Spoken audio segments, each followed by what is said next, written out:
तर रामराम मंडळी हिंदी चित्रपटातील प्रसिद्ध अभिनेत्री यांच्या वडिलांनी केली आहे आत्महत्या. तर अभिनेत्री मॉडेल म्हणून ओळखल्या जाणाऱ्या मलाइका अरोरा यांचे वडील अनिल मेहता यांचा बांद्रे पश्चिम येथील राहत्या घरी 6व्या मजल्यावरील घराच्या बाल्कनीतून पडून बुधवारी सकाळी 10:30 वाजता मृत्यू झाला आहे.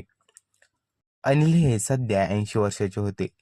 मुंबई पोलिसांना अद्याप त्यांचा मृत्यू आहे की आत्महत्या यांचा शोध लागला नाहीये. अनिल अनिल अरोरा यांनी जाणून-बुजून जीवन संपवले की ते अपघाताने खाली पडले याचा शोध घेण्यासाठी पोलीस या प्रकरणाचा सखोल तपास करत आहेत. आपल्या यूट्यूब फॅमिलीकडून अनिल मेहता यांना भावपूर्ण श्रद्धांजली.